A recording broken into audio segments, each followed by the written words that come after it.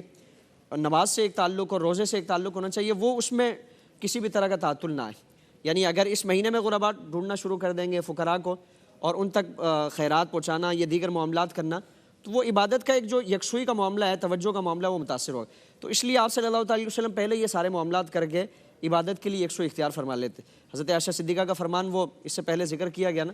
کہ عبادت کے لیے آخری عشرے میں حضور تو کمر کس لیتے تھے۔ تو اگر کوئی اور پھر اس مقدس عشرے میں اور بطور خاص لیلۃ القدر میں جو عبادت کرتا ہے، حضور نے فرمایا کہ اس نے ہر خیر کو پا لیا۔ جس نے لیلۃ القدر میں عبادت کی اللہ رب العالمین نے اسے ہر خیر عطا فرما دی، اور جو اس سے محروم رہا وہ ہر خیر سے، ہر بھلائی سے اور ہر نعمت سے محروم رہا۔ تو اب عبادت کا اگر ذوق و شوق رکھیں گے اور کوشش کریں گے تو اللہ رب العالمین یہ عبادت ہے کہ اس کا اجر عطا فرمائے گا۔ اور پھر اسی کے ساتھ ساتھ اگر یکسوئی کے ساتھ پڑھ سکتے ہیں تو بہتر تو یہ ہے کہ اکیلے پڑھیں، لیکن چونکہ ہمارا زمانہ ایسا ہے کہ وہ اگر اجتماعیت نہ ہو، ایک ماحول نہ بنایا جائے تو لوگوں کا ایک ذوق و شوق نہیں آتا۔ مساجد میں بھی آپ دیکھ لیں کہ اگر کبھی کسی مسجد میں جو اجتماعی عبادات کا اہتمام نہیں کیا جاتا تو اس میں خالی خالی وہ صفیں نظر آتی ہیں، لیکن جہاں اجتماعیت کا ایک معاملہ ہوتا ہے اور باقاعدہ اہتمام کے ساتھ یہ سارے معاملات کیے جاتے ہیں تو وہاں مساجد میں نمازیوں کی بھرمار ہوتی ہے۔ تو اس لیے کوشش کی جائے کہ اگر ایسے کوئی معاملات ہیں، اور اس میں بیجا شدت پسندی بھی نہ کی جائے، یعنی اگر اجتماعی عبادات سے متعلق نوافل کی جو باجماعت ادائیگی ہے یا دیگر اس طرح کے معاملات ہیں، اس میں اگر فقہائے کرام کے اقوال کو اگر دیکھیں تو مفتابی قول مکروہ تنزیہ زیادہ سے زیادہ اس کا قول فرمایا گیا ہے۔ تو اس لیے اگر اس کی وجہ سے یعنی اجتماعیت پیدا ہوتی ہے، یکسوئی پیدا ہوتی ہے، لوگوں کا ذوق و شوق اگر مسجد کی طرف آتا ہے، مساجد میں رونق لگتی ہے اور خالصتاً عبادت کے لیے لگتی ہے، تو پھر اس میں شدت پسند بھی نہ کی جائے، اور کوشش یہ کی جائے کہ کثرت سے اس رات میں اور دیگر راتوں میں اللہ رب العالمین کی عبادت کا اہتمام کیا جائے۔ ہمارے ساتھ علامہ احمد منیر نورانی صاحب تشریف فرما ہے، میں ان سے یہ جاننا چاہوں گا، بہت اہم سوال ہے کہ ہر چیز کو ہم کسی نہ کسی نشانی سے، کوئی نہ کوئی آئیڈینٹی ہوتی ہے کسی چیز کی، اس سے ہم شناخت کر لیتے ہیں۔ اب یہ رات بھی عام راتوں کی طرح اس میں بھی اندھیرا ہو جاتا ہے، اس میں بھی ایک وقت پر جب سورج طلوع ہونے کا وقت ہوتا ہے تو صبح ہو جاتی ہے، عام راتوں کی طرح ایک رات ہے، لیکن قدر والی رات ہے۔ اب اس قدر والی رات کی نشانیاں کیا ہیں اور علامات کیا ہیں؟ علامہ صاحب اس پر کچھ کلام۔ بسم اللہ الرحمن الرحیم۔ دیکھیں جس طرح گفتگو ہوئی کہ اللہ پاک نے حکمتوں کے تحت اس رات کو پوشیدہ رکھا ہے، جس طرح قیمتی موتی پوشیدہ ہوتا ہے، اور خود حضور سید عالم صلی اللہ علیہ وسلم نے ارشاد فرمایا کہ مجھے پہلے اس رات کو دکھا دیا گیا، متعین کر دیا گیا، لیکن پھر مجھ سے بھی چھپا دیا گیا، اور حضور علیہ الصلوۃ والسلام اس رات کی تلاش کے لیے اعتکاف فرماتے تھے۔ پہلی بات تو یہ ہے کہ ہمیں پورا رمضان اور خاص طور پہ آخری عشرہ اور پھر خاص طور پہ طاق راتوں میں اس رات کو تلاش کرنا چاہیے اور اللہ پاک کی عبادت کرنی چاہیے۔ اس کے ساتھ ساتھ احادیث میں کچھ علامات بھی جو ہے علماء نے بیان کی ہیں۔ ان علامات میں سے ایک علامت یہ ہے کہ یہ رات معتدل ہوگی، یعنی نہ زیادہ سرد ہوگی نہ زیادہ گرم ہوگی، سردی اور گرمی کے لحاظ سے یہ رات معتدل آج کی ہوگی۔ رات کو ہم قیاس کر سکتے ہیں اس پہ۔ جی کہہ سکتے ہیں ماشاءاللہ۔ اور اس کے ساتھ ساتھ ایک اور علامت یہ بیان کی گئی ہے کہ یہ رات جو ہے نا، اس میں خاص طور پہ جو عبادت کرنے والا ہے نا، اس کو یکسوئی حاصل ہوتی ہے، اس کو ایک سکون حاصل ہوتا ہے، یہ بھی ایک علامت ہے۔ ایک علامت اس کی یہ بیان کی گئی ہے کہ اس رات کے بعد جو سورج طلوع ہوگا، وہ سورج جو ہے اس کی روشنی بغیر کرنوں کے ہوگی، یعنی جس طرح 14ویں کے چاند کی ٹکیا ہوتی ہے نا، کرنیں نہیں ہوتی، آنکھوں میں چبھتی نہیں ہے، ایک یہ بھی علامت بیان کی گئی ہے کہ اس رات کے بعد جو سورج طلوع ہوگا وہ کرنوں کے بغیر ہوگا، روشنی اس کی جو ہے نا یعنی چمک والی نہیں ہوگی۔ لیکن یہ علامت تو صاف ظاہر رات گزارنے کے بعد ہی پتہ چلے گا کہ یہ رات تھی، اللہ پاک نے اس کو بھی اس لحاظ سے پوشیدہ رکھا ہے۔ اسی طرح ایک اور علامت یہ بھی بیان کی گئی ہے کہ یہ جو رات ہے، یہ جو طاق راتیں ہیں نا، 21، 23، 25، 27، 29، علماء نے یہ بھی بیان کیا ہے کہ ان طاق راتوں میں سے جو رات جمعرات کی ہوگی وہ رات غالب گمان ہے شب قدر کی ہوگی، جس طرح اس رمضان میں 25 کی رات جو ہے وہ جمعرات کو آئی تھی، تو لہٰذا یہ بھی ایک علامت اور نشانی بیان کی گئی ہے۔ حضرت عبداللہ بن مسعود رضی اللہ تعالیٰ عنہ سے روایت ہے، آپ فرماتے ہیں کہ حضور سید عالم صلی اللہ علیہ وسلم نے ارشاد فرمایا کہ اس رات میں نے مٹی اور پانی یعنی کیچڑ والی جگہ پہ سجدہ کیا، اور وہ کیچڑ جو ہے میری پیشانی پہ بھی لگا ہوا تھا۔ حضرت عبداللہ بن مسعود فرماتے کہ میں نے وہ حضور کی پیشانی پہ وہ کیچڑ دیکھا تھا، اور میں نے حساب لگایا کہ جس رات بارش ہوئی اور حضور نے عبادت کی وہ رات 27 رمضان کی رات تھی، یعنی یہ بھی ایک علامت اور نشانی بیان کی گئی ہے۔ بہرحال یہ علامتیں مختلف بیان کی گئی ہیں، لیکن حکمت وہی ہے۔ ہمیں جو ہے شارٹ کٹ ہر معاملے میں ہم کرتے ہیں، تو اس میں بھی شارٹ کٹ کرتے ہیں۔ اکثر لوگ ایک ہی مخصوص رات میں جاگ کے عبادت کر کے وہ کہتے ہیں کہ ہم نے اپنا حق ادا کر دیا ہے۔ دیکھیں ہمارے لیے حجت سب سے بڑی کس کی ہے؟ حضور کی ذات ہے۔ حضور سید عالم صلی اللہ علیہ وسلم کا کیا معمول ہے؟ آقا علیہ السلام کے معمول کو اپنائیں گے تو یقیناً فلاح پائیں گے، کیونکہ اللہ پاک نے فرمایا ہے ان کنتم تحبون اللہ فاتبعونی، محبوب ان کو فرما دیں کہ اگر اللہ سے محبت کرتے ہیں تو آپ کی اتباع کریں۔ تو حضور کی اتباع یہ نہیں ہے کہ صرف ایک رات میں مخصوص رات میں جاگ کر عبادت کریں اور پھر غافل ہو جائیں، بلکہ حضور کی اتباع یہ ہے کہ آقا علیہ السلام اس رات کو تلاش کرتے تھے، خاص طور پہ آخری عشرے میں اور طاق راتوں میں، تو ہمیں بھی حضور کا یہ معمول اپنانا چاہیے۔ بہت اچھی بات ہے، یہ بھی علامہ صاحب نے بہت اچھی صراحت کے ساتھ اس کو بیان فرما دیا۔ اب ایک چیز اور بھی ہے کہ اس میں معمولات اور اس کے لیے جو دعائیں ہیں یا کوئی خاص دعا ہے وہ کیا ہے، مفتی صاحب سے معلوم کریں گے، لیکن ایک وقفہ لے رہے ہیں، وقفے کے بعد لوٹیں گے تو یہ آخری سوال بھی کریں گے اور اس موضوع کو کنکلوڈ کرنے کی کوشش کریں گے کہ آیا کنکلوژن کیا ہے، اور شب قدر کی فضیلت ادروع قرآن و حدیث جو بیان کی گئی ہے اس میں ہمارے لیے کیا ذمہ داریاں عائد ہوتی ہے کہ بحیثیت مسلمان جب ہمیں اللہ نے یہ اعزاز بخشا ہے کہ شب قدر عطا فرمائی ہے تو اس میں ہمیں کیا کرنا چاہیے اور کتنا مستعد رہنا چاہیے، اس پر بات کریں گے۔ حاضر ہوتے وقفے کے بعد ہمارے ساتھ رہیے گا۔ جی جناب، شب قدر کی فضیلت پر آج بات ہو رہی ہے، آخری سیگمنٹ ہے، اس میں ہم کوشش کریں گے جواب بھی لے لیں اور کنکلوژن بھی پیش کر دیں آپ کی خدمت میں۔ مفتی سعد خان صاحب موجود ہیں۔ سر یہ فرمائیے گا کہ معمولات پر تھوڑی سی مزید بات ہو جائے، میں چاہتا ہوں کیا معمولات ہونے چاہیے، چونکہ ہم اعادہ ضروری ہے ہمارا کرنا، ہم بھول جاتے ہیں نسیان سے، چونکہ انسان آپ جانتے ہیں، تو یہ فرمائیے گا کہ معمولات کیا ہونے چاہیے، پھر اس کی کوئی خاص دعا ہے یا چند ایسی دعائیں ہیں کہ جو آج کے لیے تعلیم کی گئی ہیں، اس پر کچھ روشنی ڈالیے۔ رئیس بھائی، معاملہ یہ ہے کہ معمولات کے اعتبار سے یہ ہے کہ انسان اس رات میں عبادت کرے۔ اب عبادت کون سی کرنی چاہیے؟ عبادت کا مقصد یہ ہے کہ اللہ رب العزت کے قربت حاصل کرنا ہے۔ اب ایک انسان کی ایک طبعی میلان ہے، کوئی شخص نماز پڑھتے ہوئے زیادہ خشوع و خضوع حاصل کر لیتا ہے، کوئی شخص ذکر کرتے ہوئے زیادہ خشوع و خضوع حاصل کر لیتا ہے، کوئی شخص قرآن پاک کو پڑھتے ہوئے زیادہ خشوع و خضوع حاصل کرتا ہے۔ اب وہ شخص کے طبعی میلان پر ہے، لیکن شرط یہ ہے کہ وہ اللہ رب العزت کی حضور پیش ہو اور اللہ رب العزت سے اپنا تعلق مضبوط کرے۔ لیکن میں اس میں خاص بات ضرور عموماً ایک بات کہتا ہوں کہ اللہ رب العزت نے شب قدر کو جو فضیلت دی ہے نا، وہ اس وجہ سے دی ہے کہ اِنَّا أَنزَلْنَاهُ فِي لَيْلَةِ الْقَدْرِ، کیونکہ اس لیلۃ القدر کی رات میں قرآن پاک اللہ رب العزت نے نازل فرمایا، تو اس رات کو قرآن پاک کی تلاوت بھی کرنی چاہیے اور اس کے ساتھ ایک نیت کرنی چاہیے کہ انشاءاللہ ہم قرآن پاک کو سمجھ کر پڑھیں گے۔ ہمارے یہاں اس چیز کا بڑا فقدان ہے کہ ہم قرآن پاک کو ثواب کی نیت سے پڑھتے ہیں۔ ہمارے یہاں قرآن پاک کو جب کسی کو بخشوانا ہوتا ہے وہ کہتے ہیں نا، Quran is not a dead book for a dead people, it is a living book for a living people. تو قرآن سے زندہ کتاب ہے اور زندہ مسائل کا حل نکالنا ہے۔ تو آج رات یہ نیتیں بھی کریں کہ جیسے ہم کرتے ہیں نا نیو ایئر ریزولوشن، نئے سال کے قرارداد، تو رمضان ریزولوشن بھی بنائیں کہ طاق راتوں میں اللہ رب العزت ہمیں توفیق دے، ہم اگلے رمضان تک قرآن کو سمجھ کر پڑھیں گے، قرآن کے تمام تر مفاہیم۔ اب آپ نے کہا ایک